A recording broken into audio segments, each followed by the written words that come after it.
Eles dizem que o fundo do poço é a base sólida sobre a qual você reconstrói sua vida. Mas quando Barl Vance saiu do tribunal naquela terça-feira de manhã, ela não sentiu uma fundação. Ela sentiu a terra se abrindo para engoli-la inteira. Seu marido de 10 anos, o homem que ela havia trabalhado em turnos duplos para sustentar enquanto ele construía seu império, não apenas se divorciou dela, ele a havia apagado. Sem pensão alimentícia, sem casa, apenas uma mala e um coração partido. Ela pensou que sua vida tinha acabado.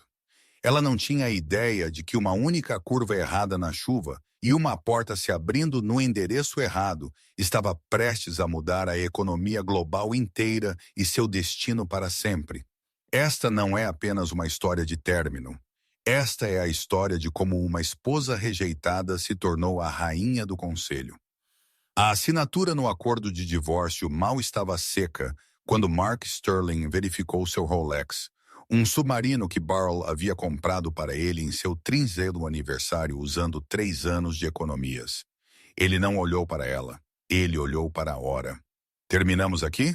Mark perguntou, sua voz desprovida do calor que costumava recebê-la depois de um longo dia. Ele sentou-se em frente à mesa de mogno, nos escritórios de advocacia de Sullivan Pierce e Moore, no centro de Manhattan. A vista lá fora era cinzenta, combinando com a sensação de vazio no peito de Barl. "Terminamos, Sr. Sterling", o advogado, James Sullivan, disse, fechando um arquivo grosso. "O acordo pré-nupcial que você assinou há 10 anos, combinado com a recente reestruturação de seus bens em holdings offshore nas Ilhas Cayman, deixa a Sra. Sterling com, bem, como discutido, o acordo é final." Barl olhou para as mãos. Elas estavam mais ásperas do que costumavam ser. 10 anos atrás, ela era uma promissora designer gráfica. Então, Mark teve uma ideia para uma startup de logística de tecnologia, Streamline Logistics. Precisava de capital, precisava de tempo, precisava de uma esposa que esfregasse pisos e servisse mesas em um restaurante chamado Goss, na 4ª Avenida, apenas para pagar as contas do servidor. Ela fez tudo isso. Ela acreditou no nós. "Mark", Barl sussurrou, sua voz tremendo. "Eu não me importo com as ações, mas a casa. O piano da minha mãe está lá. Você sabe que é a única coisa que me restou dela." Mark finalmente olhou para ela. Seus olhos, antes um azul reconfortante, agora eram um aço frio. Ele se levantou, abotoando seu terno italiano de $5.000. "A casa está sendo liquidada para cobrir os custos iniciais do IPO para a fusão com a Vortex Corp", Mark disse categoricamente. "E Jessica quer redecorar a cobertura de qualquer maneira. O piano foi doado para a Goodwill ontem. Era bagunça. O nome a atingiu como um golpe físico. Jessica, chefe de gabinete de Mark, de 24 anos, a mulher que Barl havia recebido em sua casa para o jantar de Natal no ano passado, pensando que era uma funcionária solitária. "Você doou", Barl engasgou, levantando-se. "Mark, você sabia que aquele piano era..." "Está feito, Barl", Mark interrompeu, verificando o telefone. "Olha, eu não sou um monstro. Coloquei $5.000 em sua conta pessoal. Isso é o suficiente para um depósito em um apartamento no Queens e alguns meses para encontrar um emprego. Você é engenhosa. Você sobreviveu antes de mim. Você sobreviverá depois de mim." Ele se virou para o advogado. "James, envie os papéis finalizados para o conselho. Tenho um jantar de celebração no Leonard às 7. Mark saiu. Ele não olhou para trás. Ele saiu do casamento da mesma forma que saiu de uma reunião chata, eficiente, impiedosa e sem pensar 2 vezes nas pessoas que estava deixando para trás. Barl ficou ali, o silêncio da sala de conferências ensurdecedor. "Sra. Sterling, ou Sra. Vance, suponho", o advogado disse, deslizando um cheque pela mesa. "Sugiro que você saque isso rapidamente. É uma cortesia. Legalmente, ele não lhe devia nada." "Por quê?", ela perguntou, as lágrimas finalmente escorrendo. "Eu construí aquela empresa com ele. Eu escrevi o plano de negócios original em guardanapos. Em guardanapos, Sullivan zombou educadamente. Não em contratos. No mundo dos negócios, senhorita Vance, se não está assinado, não aconteceu. Você era um lugar pronto, um custo de startup. E agora a empresa abriu capital. Barl pegou sua bolsa. Ela deixou o cheque na mesa. Foi um orgulho tolo, talvez, mas ela não podia tocar dinheiro que parecia dinheiro de suborno por uma década de sua vida. Ela saiu do arranha-céu e foi para a Quinta Avenida. Havia começado a chover, uma chuva fria e cortante de novembro. Ela não tinha para onde ir. Seu telefone vibrou. Uma mensagem de texto de Mark. Os códigos de segurança da casa foram alterados. Suas malas estão com o porteiro. Por favor, retire-as até às 17h ou elas irão para a rua.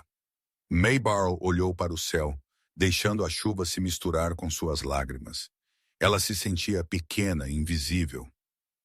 Ela tinha 32 anos com uma lacuna em seu currículo do tamanho de um casamento e um coração despedaçado em 1 milhão de pedaços. Ela chamou um táxi, a mão tremendo. Para onde, moça? O motorista perguntou. Ela não sabia. Ela apenas deu a ele o endereço da única outra pessoa na cidade que talvez se importasse. Sua antiga colega de quarto da faculdade, Brenda, que morava em um apartamento apertado no Brooklyn. Fortunate Willow Street, ela sussurrou. Mas enquanto o táxi se misturava ao tráfego, Barl não viu o SUV preto seguindo-a.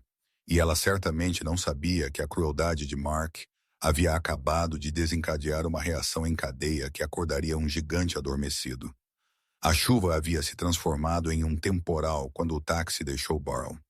Ela tirou suas 2 malas do porta-malas, o motorista acelerando antes que ela pudesse sequer se orientar. Ela limpou a água dos olhos e olhou para o prédio. Este não parecia o lugar da Brenda. Brenda morava em um bairro barulhento e vibrante no Brooklyn. Este era o Upper East Side. Era uma rua ladeada por casas que sussurravam dinheiro antigo. Pesados portões de ferro, fachadas de calcário e silêncio. Barl verificou o telefone. Bateria descarregada. Ela deve ter murmurado o endereço errado em seus dias, ou o motorista ouviu Willow por Willoughby ou alguma outra rua. Ela estremeceu. Estava encharcada até os ossos. Sua blusa de seda, sua blusa de dia de tribunal, estava grudada na pele. Ela olhou para o número da casa à sua frente. 1428. Era uma estrutura maciça, escura e imponente, com era rastejando pelas paredes de pedra como veias. Não havia luzes acesas. Parecia abandonada ou talvez apenas adormecida. Ok, Barl. Ela murmurou para si mesma, os dentes batendo. Apenas peça para usar um telefone. Apenas pegue um carregador. Você não pode ficar na rua com 2 malas em uma tempestade. Ela arrastou a bagagem pelos degraus de pedra. Pareciam pesar 1 tonelada, cheias dos detritos de sua vida. Roupas, alguns livros e a foto emoldurada dela e de Mark da lua de mel, que ela ainda não tivera coragem de jogar fora. Ela estendeu a mão para a pesada aldrava de latão em forma de cabeça de leão. Ela a deixou cair 3 vezes. Tum, tum, tum. Silêncio. Ela esperou. O vento chicoteou seu cabelo pelo rosto. Por favor, ela sussurrou, apenas alguém esteja em casa. Ela bateu novamente, mais forte desta vez. O desespero estava se instalando.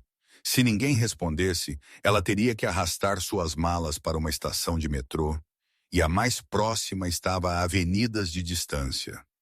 De repente, a pesada porta de carvalho gemeu. Não abriu completamente. Apenas rachou alguns centímetros. Uma corrente ainda estava engatada. Um par de olhos espiou da escuridão. Eles eram intensos, escuros e fixos em um rosto que estava sombrio. Não compramos biscoitos de escoteira, uma voz grave e áspera resmungou. E não queremos painéis solares. Por favor, Barl disse, sua voz falhando. Eu não quero vender nada. Estou perdida. Meu telefone morreu. Eu só preciso ligar para um táxi. Por favor, estou encharcada. Os olhos se estreitaram examinando-a. Eles notaram a blusa cara, mas encharcada, as malas de grife, a devastação completa em sua postura. Essa não era uma mendiga. Esta era uma mulher se desfazendo. A porta fechou por um segundo. O coração de Barlow afundou. Ele a estava trancando para fora. Então o som da corrente deslizando de volta ecoou. A porta abriu-se amplamente. De pé ali estava um homem que parecia não ter visto o sol em meses. Ele era alto, vestindo uma gola rolê preta e calças de moletom cinzas. Ele tinha uma barba bem aparada, mas espessa, e seu cabelo era escuro, penteado para trás negligentemente. Mas foi seu rosto que a impressionou. Era bonito, inegavelmente, mas carregava um peso, uma tristeza que espelhava a dela. E então algo estranho aconteceu. Ele olhou para ela, realmente olhou para ela, e seus lábios se curvaram para cima. Não era um olhar de cobiça, não era uma careta educada. Era um sorriso genuíno e caloroso. O tipo de sorriso que você dá a alguém que você estava esperando. Bem, o homem disse, afastando-se e gesticulando para a luz quente e dourada do corredor. É melhor você entrar antes que pegue pneumonia. Eu sou Julian. Barlow hesitou. Sua mãe a havia ensinado a nunca entrar na casa de um estranho. Mas Mark a havia ensinado que as pessoas em quem você confia são as que mais te machucam. Talvez um estranho fosse mais seguro. Ela atravessou o limiar, arrastando sua mala molhada. No momento em que seu calcanhar tocou o chão de mármore do hall de entrada, o calor a envolveu. Eu sou Barlow, ela disse, pingando água em um intrincado tapete persa. Sinto muito pelo seu chão. O chão seca, Julian disse, fechando a porta maciça e trancando a tempestade. Espíritos são mais difíceis de consertar. Ele passou por ela em direção a uma grande escadaria. Eu estava apenas fazendo chá. Earl Grey, suponho que você tome com limão.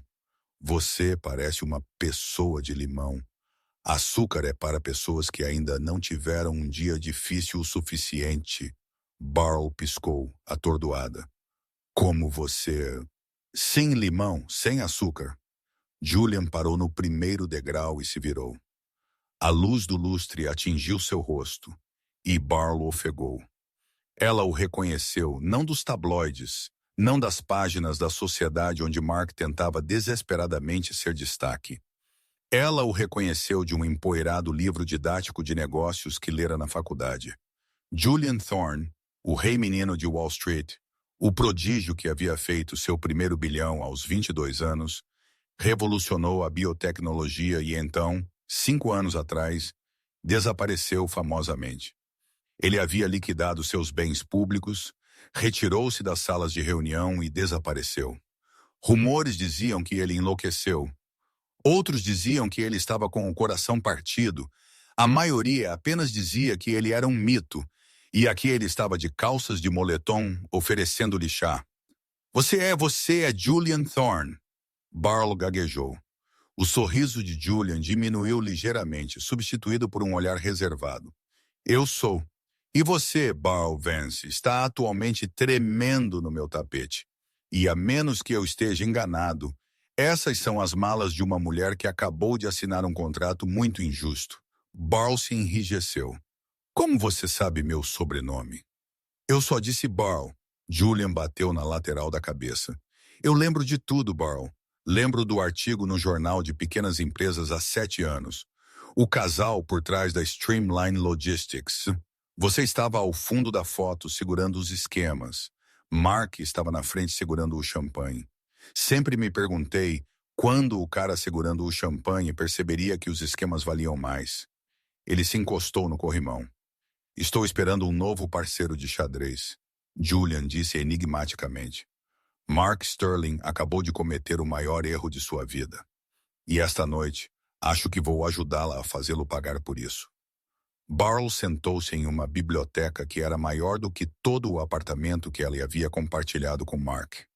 As paredes estavam forradas com livros do chão ao teto e um fogo crepitava em uma enorme lareira de calcário. Ela segurava a xícara de chá de porcelana com as duas mãos para evitar que tremessem.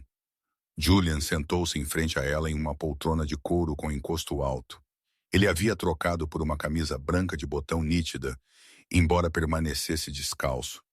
Isso o fazia parecer perigoso, relaxado, mas pronto para atacar. Vortex Corp, Julian disse, quebrando o silêncio. É com quem Mark está se fundindo, correto? Barrow assentiu. Sim, a fusão deve ser anunciada na próxima semana no Global Tech Summit. É por isso que ele me divorciou agora. A Vortex queria uma folha em branco para o CEO. Sem bagagem, sem esposa da classe trabalhadora. Julian riu. Um som seco e sem humor. Folha em branco. É assim que Arthur Kane chama quando ele enterra corpos. Ele se levantou e caminhou até uma mesa caótica coberta de plantas e monitores. Barrow, você sabe por que eu desapareci há 5 anos? Exaustão? Ela adivinhou. Foi o que as notícias disseram. As notícias dizem o que as pessoas pagam para que digam. Julian corrigiu. Eu não me esgotei. Fui expulso por Arthur Kane, o CEO da Vortex. Eles roubaram meu algoritmo proprietário para transporte autônomo. Eles roubaram o trabalho da minha vida, o reformularam e me processaram por violação de direitos autorais. Eu tinha dinheiro para lutar, mas não à vontade. Minha esposa, ela faleceu em um acidente de carro durante o julgamento. Eu desisti. Eu me escondi. Barrow olhou para ele com os olhos arregalados. A dor em sua voz era crua, ecoando suas próprias feridas frescas. Então, você odeia a Vortex, Barrow disse. E eu odeio Mark, que está prestes a entregar sua empresa para a Vortex. Mark não está apenas entregando, Julian disse, virando-se para encará-la, seus olhos queimando de intensidade. Mark é o cavalo de Troia. A Vortex precisa da Streamline Logistics, porque a empresa do seu marido tem a única coisa que a Vortex não tem. A rede de distribuição de última milha. Uma rede que você projetou. Barrow sentou-se mais ereta. O modelo Hub e Spoke. Eu desenhei isso em 2018. Exatamente. Julian apontou um dedo para ela. Mark Sterling é um terno. Ele é um comerciante de aperto de mão. Ele não entende a logística. Ele apenas os vende. Você os entende? Se Mark se fundir com a Vortex, eles se tornarão um monopólio que controla 60% do transporte global. Eles serão intocáveis. Ele se aproximou e se ajoelhou na frente da cadeira dela, trazendo seu rosto no nível do dela. Eu estava esperando por uma falha em sua armadura. Julian sussurrou. Achei que seria uma falha em seu código. Nunca esperei que a falha fosse o ego de Mark. Ele jogou fora a arquiteta de seu império. Ele jogou fora você. Barrow sentiu um estranho agito em seu peito. Por 10 anos, Mark havia dito a ela que ela tinha sorte de estar com ele. Julian olhou para ela como se ela fosse o ativo mais valioso da sala. O que você quer fazer? Barrow perguntou. Eu quero queimar tudo, Julian disse calmamente. Eu quero impedir essa fusão. Eu quero levar a Vortex à falência e deixar Mark Sterling sem nada além de seu terno barato e seus arrependimentos. Mas eu não posso sair por aí. O mundo pensa que sou louco. Eles não vão me ouvir. Ele pegou uma gaveta e tirou uma pasta preta grossa. Mas eles vão ouvir o novo CEO da Thor Capital, Julian disse.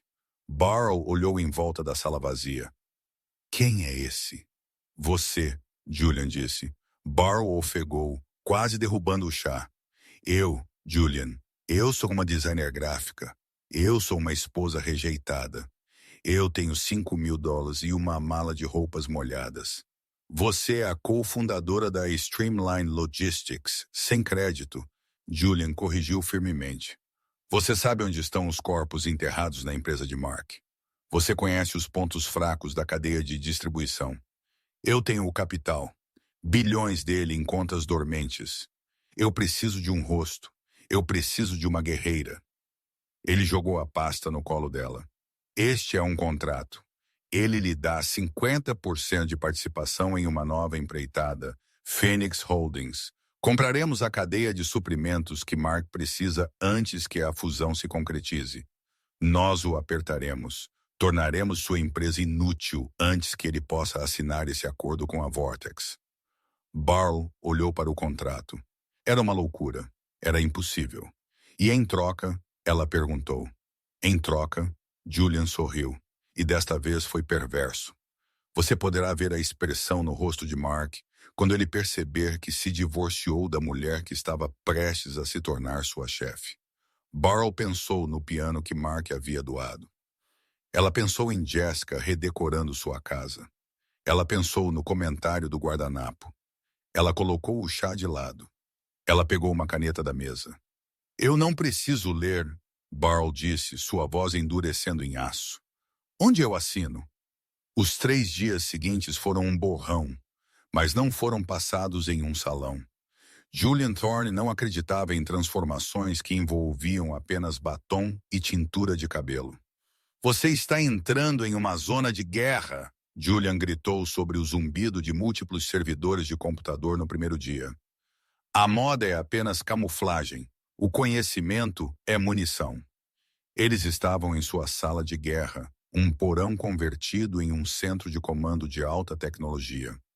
O preço das ações de Mark está em 420 mês. Julian apontou para uma tela. Está inflacionado por causa dos rumores da fusão. Vamos vender a descoberto. Você sabe como vender uma ação a descoberto, Barlow? Eu acho que sim, ela gaguejou. Não acho. Não, Julian retrucou, embora seus olhos fossem encorajadores. Se você aposta que o preço vai cair e você o faz cair, você ganha. Mark depende do hub da Costa Leste em Jersey City, quem é o proprietário do aluguel daquele armazém. Barlow fechou os olhos, acessando memórias de noites tardias, fazendo a papelada de Mark enquanto ele dormia. O aluguel está para ser renovado no próximo mês. Propriedade da Kensington Properties. Bom, Julian digitou furiosamente. Acabei de comprar a Kensington Properties. Há 5 minutos, somos os proprietários de Mark e vamos triplicar o aluguel. Por 72 horas, Julian a interrogou. Ele a ensinou direito corporativo, táticas de negociação e como ler uma sala de membros hostis do conselho. Ele não a tratava como uma estudante.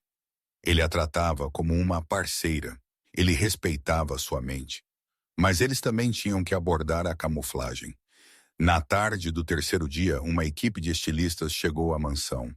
Não eram os tipos chamativos que trabalhavam para estrelas pop. Eram alfaiates sérios e silenciosos que vestiam presidentes e rainhas. Sem rosas, sem babados, Julian instruiu a estilista-chefe, uma francesa chamada Claudette. Barlow não é uma flor. Ela é uma lâmina. Vista-a como uma arma. Quando Barlow finalmente saiu do provador, Julian estava esperando no hall de entrada, verificando seu relógio. Ele parou. Ela estava usando um vestido de veludo azul meia-noite, estruturado e elegante, que abraçava suas curvas, mas não pedia desculpas. Tinha uma fenda alta na perna e um decote ousado, mas majestoso. Seu cabelo, geralmente em um coque bagunçado, estava penteado em ondas escuras e lisas que caíam sobre um ombro. Ela não usava joias, exceto por um par de brincos de diamante afiados que capturavam a luz como punhais. Ela parecia cara. Ela parecia perigosa. Ela não parecia em nada com a mulher que havia chorado na chuva. Bem, Barlow perguntou, sentindo-se constrangida pela primeira vez. É demais. Julian caminhou até ela. Ele estendeu a mão, sua mão pairando perto do rosto dela, então gentilmente colocou uma mecha de cabelo solta atrás da orelha dela. Seus dedos demoraram 1 segundo, enviando um choque de eletricidade através dela que não tinha nada a ver com negócios. É perfeito, Julian disse suavemente. Sua voz caiu 1/8. Mark vai ter um ataque cardíaco. Esperemos que os paramédicos sejam lentos. Ele ofereceu seu braço. O carro está esperando. O Global Tech Summit começa em 1 hora. O Global Tech Summit foi realizado no Jacob Javits Center. Era um mar de ternos pretos, câmeras piscando e egos de bilhões de dólares. Mark Sterling estava perto do palco principal segurando uma taça de champanhe. Jessica estava agarrada ao braço dele, usando um vestido vermelho chamativo que parecia um pouco demais com uma fantasia de baile. Você parece tenso, amor. Jessica arrulhou, tomando sua bebida. Estou bem, Mark retrucou, ajustando a gravata. Só não tive notícias dos advogados sobre o contrato de aluguel do armazém de Jersey City. É um pequeno contratempo. Sr. Sterling, um repórter da Forbes se aproximou com o microfone. Os rumores são verdadeiros? A fusão com a Vortex está fechada? Mark exibiu seu sorriso midiático. Estamos muito próximos, Mike. A noite é sobre o futuro. A Streamline Logistics está evoluindo. E quanto à sua esposa? O repórter perguntou, buscando fofocas. Ouvimos que o divórcio foi finalizado há poucos dias. O sorriso de Mark vacilou. Barl e eu nos distanciamos. Ela preferia uma vida mais simples. O mundo corporativo não era para ela. É mesmo? A voz ecoou pelo salão clara e imponente. Não vinha de um microfone, mas carregava tanta autoridade que o burburinho próximo cessou instantaneamente. Mark se virou. A taça de champanhe escorregou de seus dedos e se despedaçou no chão. De pé no topo da grande escadaria de entrada estava Barl. Mas não era a Barl que ele conhecia. Aquela mulher irradiava poder. Flashes explodiram como raios. E ao lado dela, segurando sua mão firmemente, estava o fantasma de Wall Street. Julian Thorne, alguém sussurrou. É Thorne. Eu pensei que ele estava morto. Os sussurros se transformaram em um rugido. Julian Thorne, a lenda, havia retornado. E ele estava com a ex-esposa de Mark Sterling. Barl e Julian desceram as escadas, a multidão se abrindo para eles como o mar vermelho. Eles caminharam diretamente para Mark e Jessica. O rosto de Mark estava pálido, sua boca abrindo e fechando como um peixe. Barl, o quê? O que você está fazendo aqui? Você não tem convite. Barl parou a centímetros dele. Ela o superava em altura com seus saltos. Ela olhou para Jessica, então de volta para Mark, sua expressão de divertida frieza. Na verdade, Mark, Barl disse, sua voz suave como seda. Estou aqui como palestrante principal e como a nova acionista majoritária da Phoenix Holdings. Phoenix o quê? Mark gaguejou. A empresa que acabou de comprar sua dívida. Julian interveio, dando um passo à frente, seus olhos fixos nos de Mark com prazer predatório. Olá, Mark. Acredito que você esteja alugando um armazém em Jersey City. Precisamos conversar sobre seu aviso de despejo. A cor desapareceu completamente do rosto de Mark. As câmeras piscaram cegamente, capturando o exato momento em que o caçador se tornou a presa. Barl se inclinou perto de Mark, perto o suficiente para que ele pudesse sentir o perfume caro dela. Um perfume que ele nunca havia comprado para ela. Você disse que eu era um custo de startup, Barl sussurrou. Estamos prestes a auditar seus livros, Mark, e eu nunca erro um ponto decimal. Na segunda-feira seguinte, a sede da Streamline Logistics estava em caos. As ações caíram 14% após a cena na gala. Os acionistas estavam em pânico e o conselho de diretores havia convocado uma reunião de emergência. Mark Sterling sentou-se à cabeceira da longa mesa de vidro, suando em sua camisa. À sua direita sentava Arthur K., o CEO da Vortex. Kane era um tubarão em pele humana, careca, 60, com olhos que piscavam muito lentamente. Ele estava lá para garantir que sua fusão não se desfesse. Este é um pequeno revés, Mark insistiu, sua voz tremendo. Minha ex-esposa está emotiva. Ela está agindo. Esta Phoenix Holdings é uma empresa de fachada. Eles não podem nos machucar. As portas duplas se abriram. Elas não apenas abriram. Elas foram empurradas com força. Barl entrou. Ela vestia um elegante terno branco desta vez, a cor do luto em algumas culturas, mas hoje a cor de uma folha em branco. Julian caminhava um passo atrás dela, carregando uma maleta. Você não pode estar aqui, Mark gritou, levantando-se. Segurança. Sente-se, Mark, Barbarell disse, sua voz calma e autoritária. Ela não olhou para ele. Ela olhou para os membros do conselho.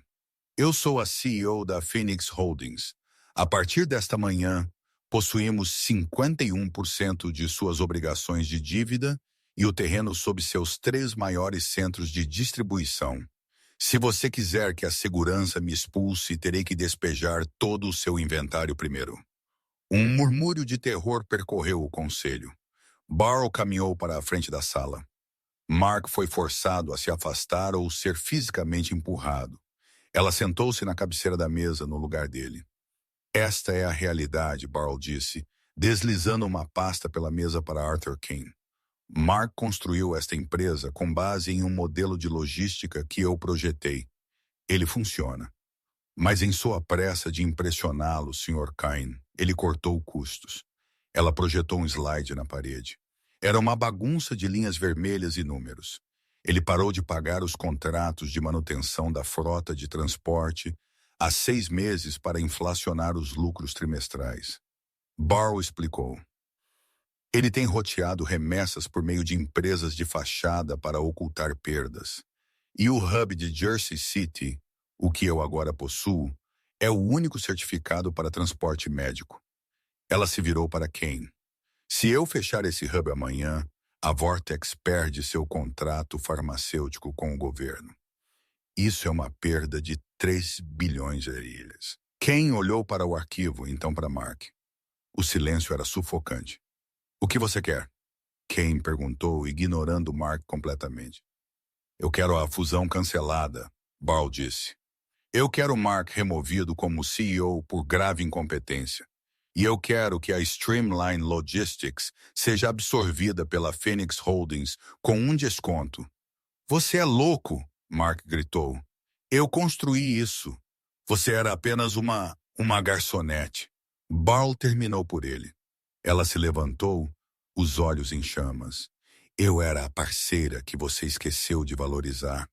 E agora eu sou a credora que você não pode pagar. Mark olhou ao redor da sala em busca de apoio. Ele olhou para Jessica, que estava sentada no canto fazendo anotações. Jessica, ligue para a equipe jurídica. Mark latiu. Jessica fechou lentamente seu caderno. Ela olhou para Mark, então para a mulher poderosa e radiante parada na cabeceira da mesa. Na verdade, Mark, Jessica disse levantando-se. Acho que estou pedindo demissão. Eu não namoro homens falidos. Ela saiu. O clique da porta soou como um tiro. Mark desabou em uma cadeira derrotado. O conselho votou unanimemente 5 minutos depois. Mark estava fora. Barrow havia vencido. Ela saiu do prédio com Julian, adrenalina correndo em suas veias. Eles entraram na parte de trás de sua limusine. Nós conseguimos. Ela respirou rindo. Você viu o rosto dele? Julian estava observando-a. Um olhar de intenso orgulho e algo mais profundo em seus olhos. Você foi magnífica, Barrow. Você não apenas venceu. Você governou. Ele estendeu a mão e pegou a dela.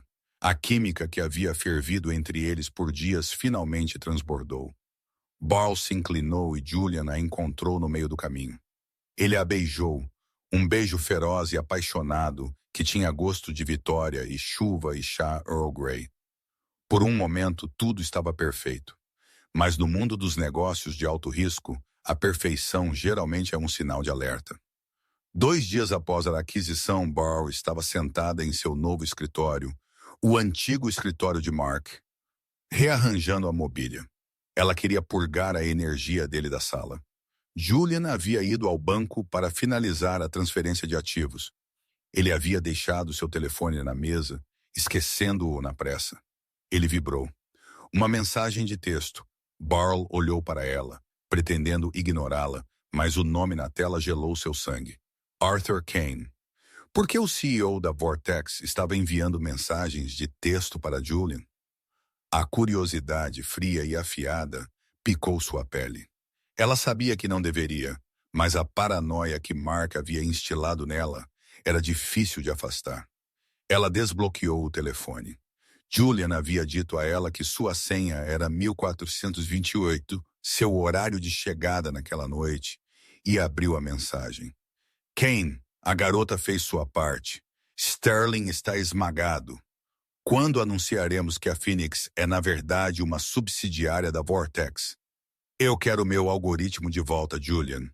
Conforme acordado. Barr parou de respirar. Phoenix é uma subsidiária da Vortex. Eu quero meu algoritmo de volta. Conforme acordado, o mundo inclinou em seu eixo. O texto implicava que Julian e Kane estavam trabalhando juntos, que tudo isso, o resgate, a vingança, a Fênix, era apenas uma maneira de Julian recuperar sua tecnologia da Vortex. E ela era apenas a arma que ele usou para destruir Mark, para que Kane fizesse um acordo. Não, ela sussurrou. Ele não faria. Ela rolou para cima. Não havia outras mensagens. Elas haviam sido excluídas. Ela ouviu o ding do elevador. Julian entrou carregando uma garrafa de champanhe e parecendo mais feliz do que ela jamais o vira. Eu consegui as assinaturas. Julian radiou. É oficial. Nós possuímos tudo. Barl, por que você está me olhando assim? Barl se levantou, segurando o telefone como se fosse uma granada. Arthur Kane acabou de te mandar uma mensagem de texto, ela disse, sua voz morta. Ele perguntou quando você vai entregar a Phoenix a ele. Ele disse conforme acordado. O rosto de Julian ficou pálido. A alegria evaporou instantaneamente. Barl, espere. Não leia isso fora de contexto. Contexto? Barl riu. Um som quebrado. Você me disse que Kane era seu inimigo. Você me disse que ele roubou o trabalho da sua vida. Mas você está trabalhando com ele. Tudo isso foi uma armação? Você apenas me usou para tirar Mark do caminho, para que você pudesse vender a empresa de volta para a Vortex e pegar seu algoritmo. Não é assim, Julian implorou, dando um passo em direção a ela. Sim, Kane me abordou. Ele sabia que eu era o único que poderia derrubar Mark. Ele se ofereceu para devolver minha propriedade intelectual se eu facilitasse a aquisição. Mas o quê? Barl chorou, as lágrimas ardendo em seus olhos. Você me fez acreditar que éramos parceiros. Você me fez acreditar que se importava. Mas eu era apenas mais um plano de guardanapo, não era? Uma ferramenta para conseguir o que você queria. Não, Julian gritou, batendo a mão na mesa. Eu comecei isso pelo algoritmo. Sim, eu estava com raiva. Eu queria minha vida de volta. Mas então eu te conheci, Barl. Tudo mudou quando eu te conheci. Eu não respondi a Kane porque não vou entregá-lo a ele. Eu ia dar um golpe nele. Como posso acreditar em você? Barl perguntou, pegando sua bolsa. Mark mentiu para mim por 10 anos. Você conseguiu fazer isso em 10 dias. Barl, não vá embora, Julian implorou. Se você sair por aquela porta, Kane virá atrás de você. Ele é perigoso. Eu sobrevivi, Mark. Barl disse, caminhando para a porta. Eu posso sobreviver a você. Ela saiu do escritório, passou pelas secretárias confusas e entrou no elevador. Ela se sentia despedaçada. A Vitória era oca. O homem por quem ela estava se apaixonando era um mentiroso. Ela saiu para a rua cega pelas lágrimas. Uma van preta parou na calçada. A porta lateral deslizou. 2 homens de terno escuro saíram. Senhora Vance? Um disse. Sim. O Sr. Kane gostaria de uma palavra. Antes que ela pudesse gritar, eles a agarraram pelos braços. Eles não foram brutos, mas foram firmes. Eles a guiaram para a van. Quando a porta deslizou, Barrow viu Julian correndo para fora do prédio, gritando o nome dela. Mas era tarde demais. A van acelerou no trânsito de Nova York. Ela estava sozinha novamente. Mas desta vez, ela não estava apenas lutando por sua dignidade. Ela estava lutando por sua vida. O interior da van cheirava a couro estéril e colônia cara. O cheiro de um sequestro que havia sido pago com um cartão de crédito corporativo. Burrell sentou-se espremida entre os dois homens, seu coração batendo contra suas costelas como um pássaro preso. Ela não gritou. Ela não lutou. Ela sabia que no mundo em que havia entrado, a resistência física era inútil. Essa era uma guerra de alavancagem, e agora ela não tinha nenhuma. Sua mente repassava a imagem de Julian correndo atrás da van. O desespero em seu rosto. Era real. A dúvida era um veneno se espalhando mais rápido que o medo. Aquela mensagem de texto de Arthur Kane, conforme acordado, havia destruído a frágil confiança que ela havia construído. Se Julian estava apenas usando-a para recuperar seu algoritmo, então ela não era uma CEO. Ela era apenas um peão que havia sido promovido a rainha apenas para ser sacrificada no final do jogo. A van diminuiu a velocidade, virando para a garagem subterrânea de uma torre de vidro que perfurava o horizonte de Manhattan. "Vortex Tower! Por favor, senhorita Vance!" Um dos guardas disse, gesticulando para ela sair. Seu tom era educado, o que o tornava ainda mais aterrorizante. "O Sr. Kane está esperando." Eles a escoltaram para um elevador particular. Conforme os números subiam 40, 50, 60, Burrell endireitou sua coluna. Ela verificou seu reflexo nas portas de aço polido. Seus olhos estavam vermelhos, mas sua mandíbula estava cerrada. Ela se lembrou da mulher que havia ficado na chuva do lado de fora da casa de Julian. Essa mulher se foi. A mulher no elevador havia falido um CEO em uma semana. Ela podia lidar com Arthur Kane. As portas se abriram diretamente para um escritório na cobertura que se estendia por todo o andar. Era um espaço frio e cavernoso de vidro e aço com vista para o rio Hudson. As luzes da cidade abaixo pareciam joias derramadas, bonitas e indiferentes. Arthur Kane estava na janela, de costas para ela. Ele era um homem pequeno, fisicamente pouco imponente, mas ele se portava com a pesada gravidade de um homem que possuía senadores. "Obrigado por se juntar a mim, Burrell", Kane disse, virando-se. Ele segurava um copo de uísque de cristal. "Peço desculpas pelo convite dramático, mas Julian tem sido difícil. Ele parou de atender minhas ligações. Presumo que você saiba por quê."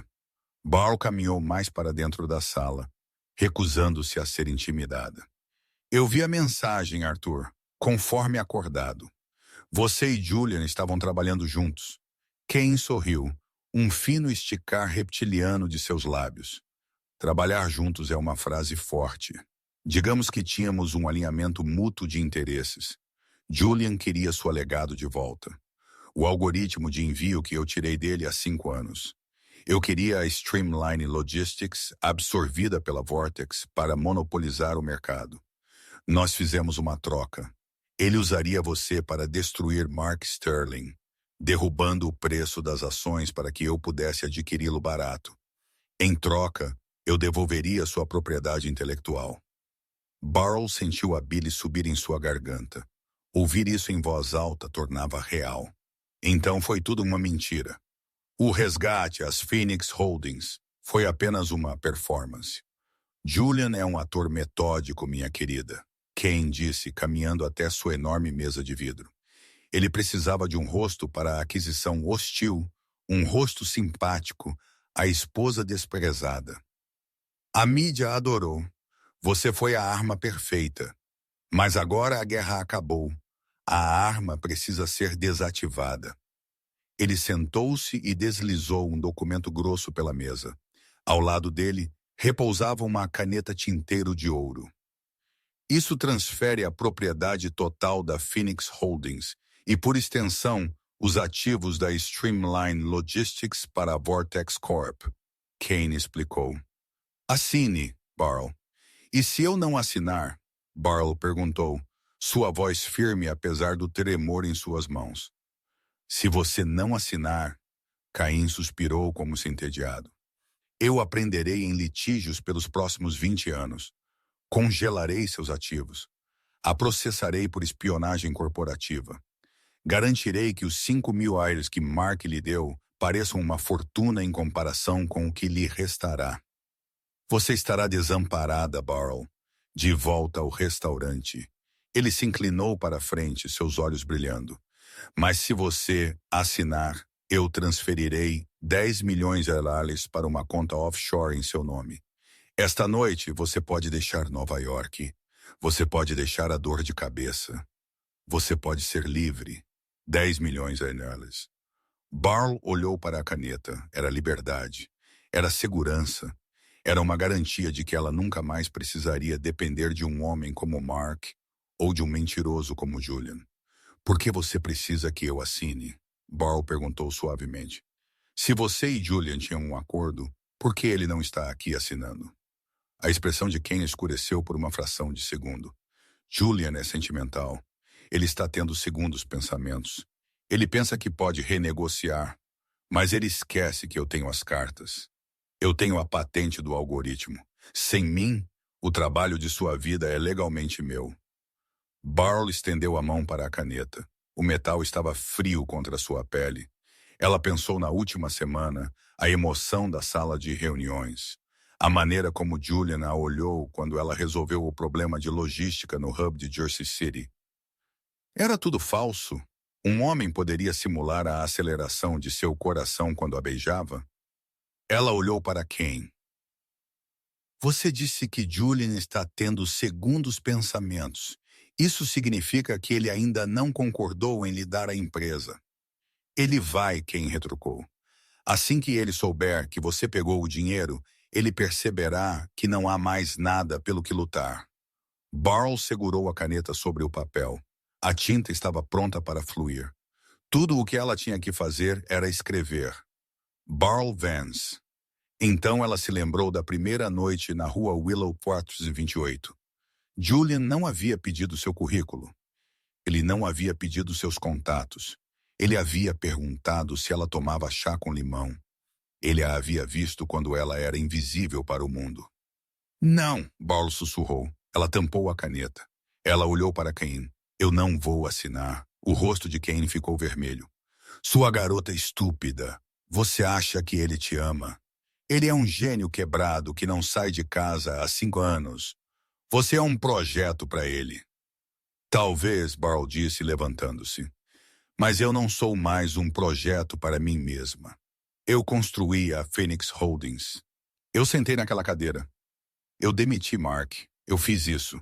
E eu não estou vendendo meu amor próprio por 10 milhões de dólares. Não para você. Ela pegou o contrato. Com um movimento lento e deliberado, ela o rasgou ao meio. Então ela o rasgou novamente. Ela deixou os pedaços flutuarem sobre a mesa impecável de Caim como confetes. Saia, Caim sussurrou, sua voz tremendo de raiva. Segurança, leve-a para algum lugar onde ela caia. As portas duplas do escritório não apenas se abriram, elas explodiram para dentro. Os 2 guardas que estavam estacionados do lado de fora tropeçaram na sala, empurrados violentamente por uma força da natureza. Julian Thorne estava na soleira da porta. Ele parecia selvagem. Seu casaco havia sumido.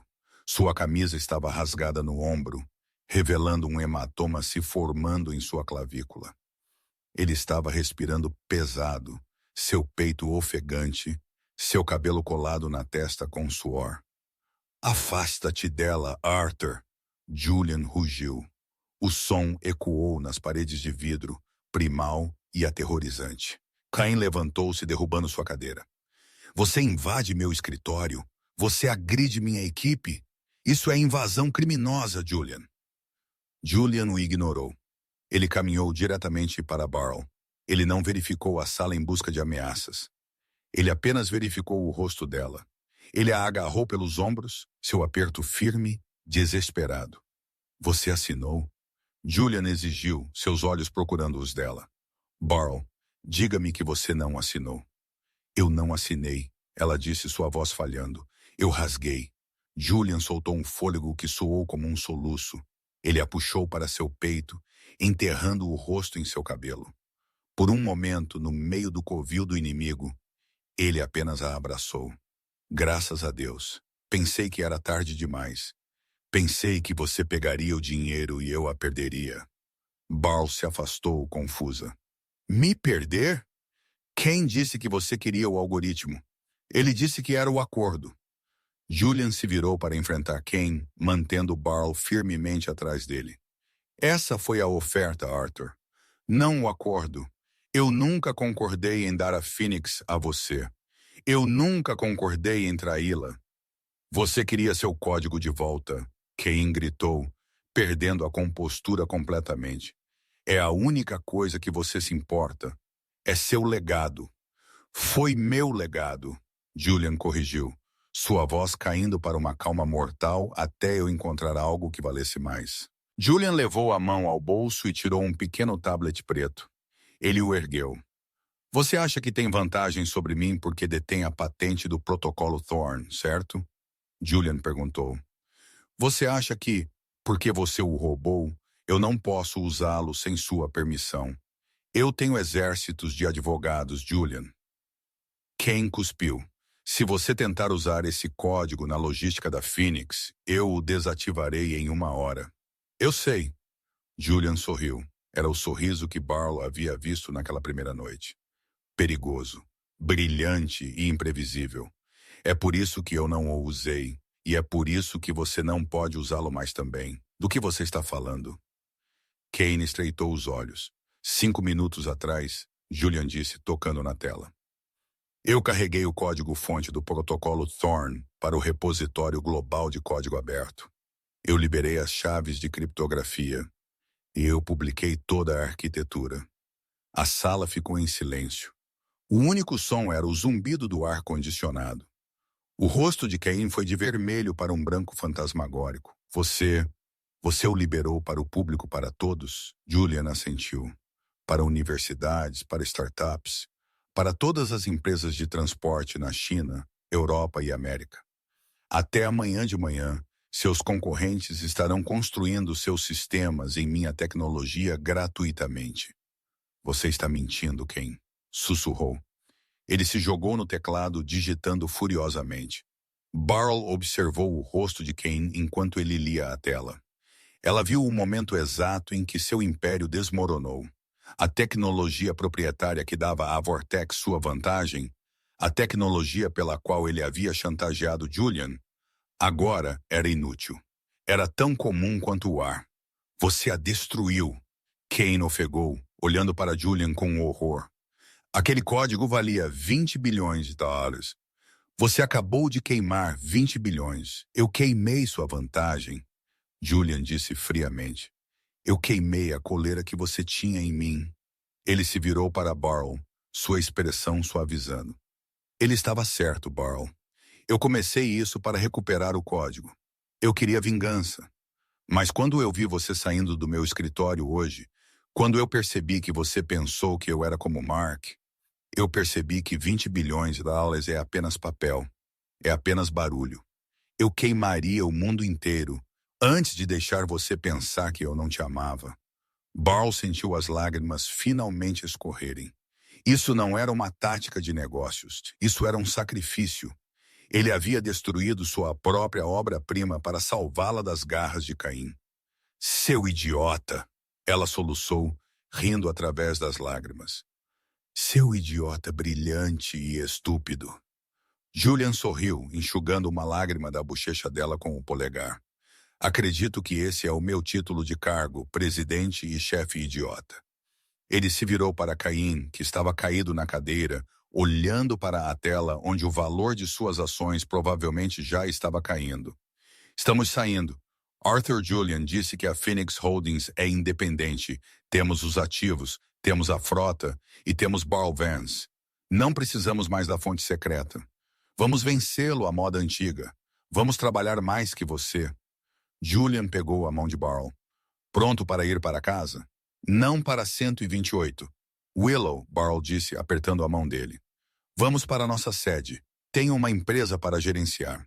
Eles saíram da cobertura, deixando Arthur Kane sozinho em sua torre de vidro, cercado por uma riqueza que de repente parecia muito frágil. As consequências. O caminho de volta para a cidade foi silencioso, mas não era mais o silêncio do medo. Era o silêncio da exaustão e do alívio. Julian sentou-se perto dela, sua mão nunca deixando a dela. Sinto muito. Ele disse baixinho, olhando pela janela. Eu deveria ter contado sobre as mensagens de Ken desde o início. Eu pensei que poderia lidar com ele. Pensei que poderia enganá-lo sem arrastá-la para a lama. Você o controlou, Barl disse. Apenas dramaticamente, ela se virou para ele. Mas Julian, o código, você está realmente bem? Esse era o trabalho da sua vida. Julian olhou para a Barl. Por 5 anos, eu sentei em uma casa escura guardando aquele código como um dragão guardando ouro. Isso me deixava miserável. Isso me deixava solitário. Esta noite, quando eu apertei upload, eu não senti uma perda. Eu senti leveza. Eu me senti livre. Ele levantou a mão dela e beijou suas juntas. Eu posso escrever um novo código.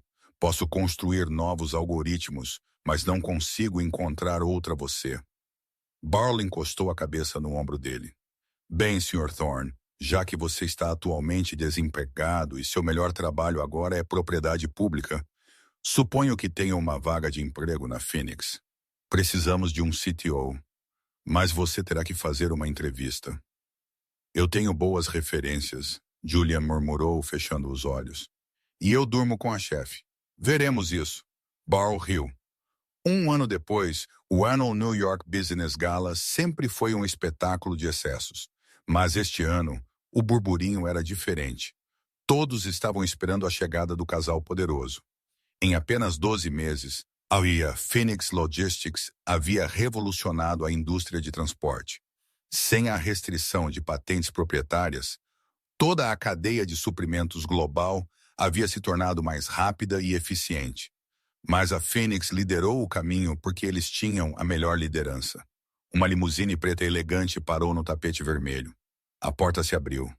Primeiro vieram os flashes, depois vieram os sussurros. Barl Vance saiu. Ela não parecia em nada com a mulher que havia sido descartada por Mark Sterling. Ela usava um vestido de ouro líquido que parecia brilhar sob as luzes. Sua postura era majestosa, seu olhar confiante. Ela não era apenas uma participante da economia. Ela era uma titã. Julian a seguiu. Ele havia trocado suas calças de moletom por um smoking que lhe caía perfeitamente. Ele parecia saudável, vibrante e profundamente feliz. Eles caminharam pelo tapete, parando para fotos. Senhora Vance, um repórter gritou. A Fix acabou de adquirir a Vortex Corp esta manhã. É verdade que vocês estão dissolvendo a marca? Barl sorriu para a câmera. Estamos. A Vortex é uma relíquia do passado. Estamos transformando sua sede em um centro de treinamento para jovens empreendedores, especificamente para mulheres que estão recomeçando suas carreiras. A multidão aplaudiu. Enquanto eles se moviam em direção à entrada, um homem abriu caminho até a frente da corda de veludo. Ele parecia exausto. Seu terno estava lá amassado, seu cabelo rareando. Barl. Ela parou. Ela conhecia aquela voz. Era um fantasma de uma vida anterior. Mark Sterling estava lá. Ele parecia menor do que ela se lembrava. Depois que ele foi expulso da Streamline, nenhuma outra empresa o tocaria. A indústria sabia que ele havia adulterado os livros. Ele era tóxico. Barl, por favor, Mark disse, seus olhos desesperados. Preciso de 1 minuto. Tenho uma proposta de negócios. Conheço os mercados asiáticos melhor do que ninguém. Posso ajudá-la. Barl olhou para ele. Ela não sentiu raiva. Ela não sentiu ódio. Ela não sentiu nada. Ele era apenas um estranho com uma má proposta. Sinto muito, Mark, Barl disse, sua voz fria e profissional. Estamos com a equipe completa e nossos padrões de contratação são bastante rigorosos quanto à integridade. Mas eu te fiz, Mark gritou, o desespero se transformando em raiva enquanto a segurança intervinha. Você não era nada sem mim, Barl riu. Era um som genuíno e alegre. Mark, ela disse, inclinando-se ligeiramente. Você não me fez. Você apenas me impediu. Me observe voar. Ela se virou, pegando o braço de Julian. Quem era aquele? Julian perguntou, embora soubesse perfeitamente bem. Ninguém, Barl disse. Apenas um mau investimento que eu descartei há muito tempo. Eles subiram a grande escadaria para o salão de baile onde a música tocava e o futuro esperava. Barl Vance havia caminhado na chuva, batido na porta errada e encontrado a vida certa. E quando as portas se fecharam atrás deles, isolando o frio, ela soube que este não era o fim da história. Era apenas o começo do império. E é assim, meus amigos, que se dá um checkmate em um narcisista. Podemos apenas tirar um momento para apreciar o movimento de poder absoluto de Julian, liberando seu código de 20 bilhões de dólares apenas para salvar Barl? Essa é a definição de energia de queimar os barcos. Esta história nos lembra que, às vezes, o pior dia da sua vida, o dia em que os papéis do divórcio são assinados, o dia em que você perde sua casa, é na verdade apenas a primeira página do seu melhor capítulo. Barl pensou que estava sendo enterrada, mas ela estava na verdade sendo plantada. Se você gostou desta montanha-russa de vingança, romance e redenção, por favor, clique no botão curtir. Isso nos ajuda a criar mais histórias como esta para você. E se você ainda não o fez, clique em inscrever-se e toque no sininho para ser o primeiro a saber quando o nosso próximo drama for lançado. Até a próxima. Lembre-se, saiba seu valor e depois adicione